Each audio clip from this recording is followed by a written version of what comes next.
Hello மக்களே, welcome to நஸ்ருன் sub views. இன்னைக்கு நம்ம கிச்சன்ல என்ன பார்க்க போறோம் ஹைதராபாதி ஸ்பெஷல் டிஷ் தான் இன்னைக்கு ஒன்று பார்க்க போறோம்.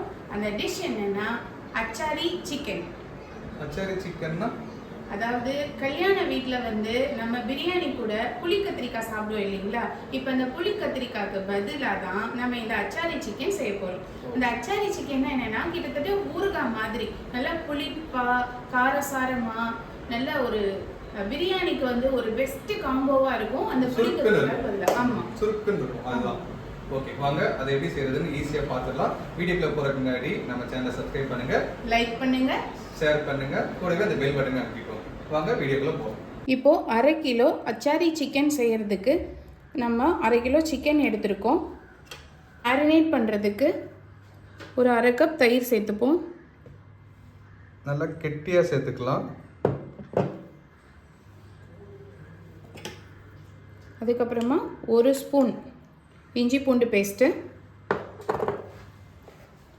2 பச்சை மிளகாய் சின்னதாக நறுக்குனது, 1 ஸ்பூன் க்ரீன் சில்லி சாஸ்,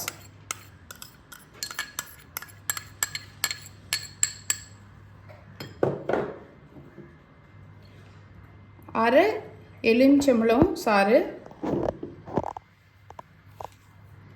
கொஞ்சமாக கருவேப்பிலை, கொஞ்சம் மல்லித்தலை, சோயா சாஸ் 1/2 ஸ்பூன்,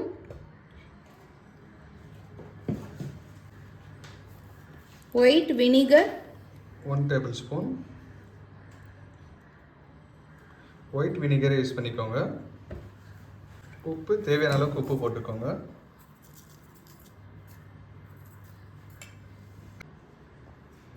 எண்ணெய் கொஞ்சம் ஆட் பண்ணிக்கோங்க.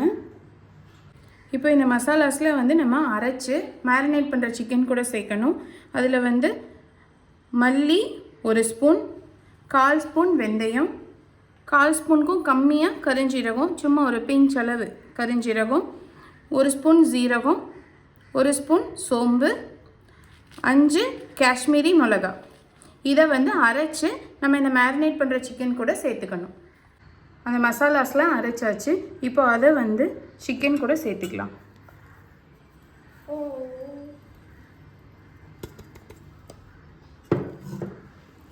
இது எல்லாத்தையுமே நல்லா சேர்த்து மிக்ஸ் பண்ணிக்கலாம். இது வந்து அச்சாரி சிக்கன் அப்படின்றனால புளிப்பு கொஞ்சம் இதில் அதிகமாகவே இருக்கணும். காஷ்மீரி சில்லி முழுசாக தான் நம்ம இதில் போட்டிருக்கோம். அது வந்து காரம் கொஞ்சம் கம்மினால காஷ்மீரி பவுடரும் கொஞ்சம் நம்ம சேர்த்துப்போம். உங்களுக்கு வேணும் இன்னும் நல்லா கலர்ஃபுல்லாக வரணும் அப்படின்னு நினச்சிங்கன்னா ஃபுட் கலர் கொஞ்சம் ஆட் பண்ணுறதா இருந்தாலும் ஆட் பண்ணிக்கோங்க.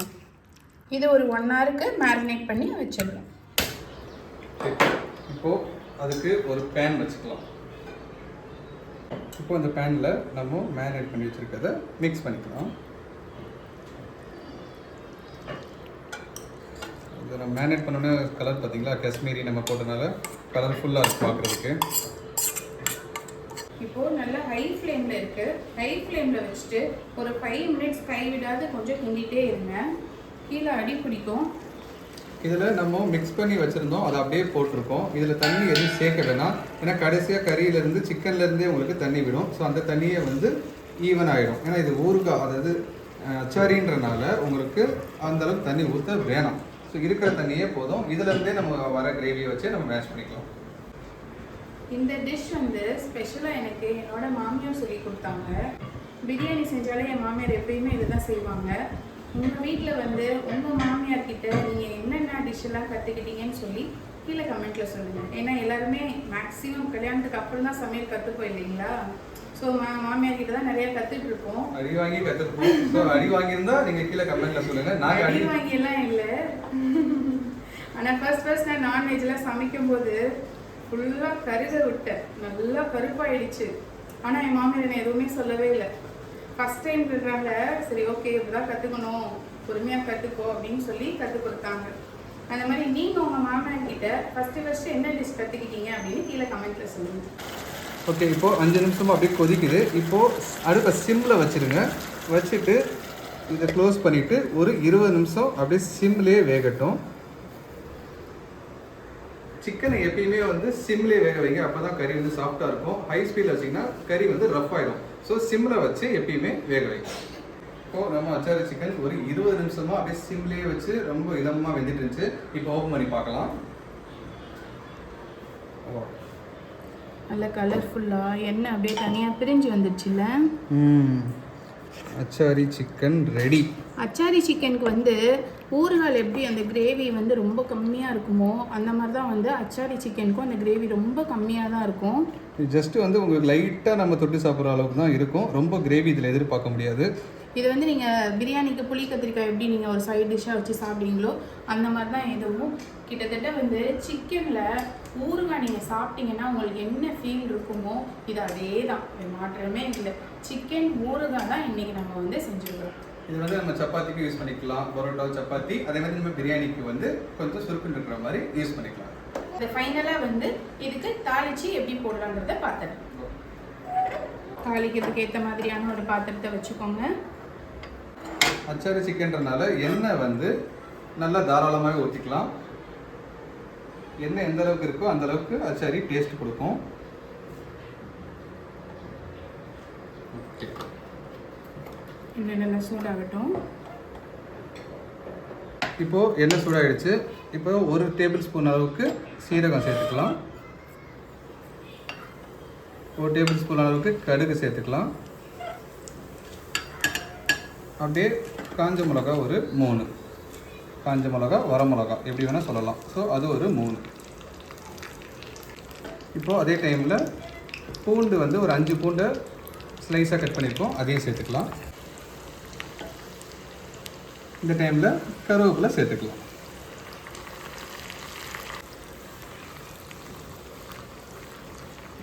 பூண்டு வந்து நல்லா ஃப்ரை ஆகட்டும். ஃப்ரை ஆனதுக்கு அப்புறமா ஸ்டவ் ஆஃப் பண்ணிவிட்டு நம்மளோட அச்சாரி சிக்கனில் இதை சேர்த்துக்கலாம்.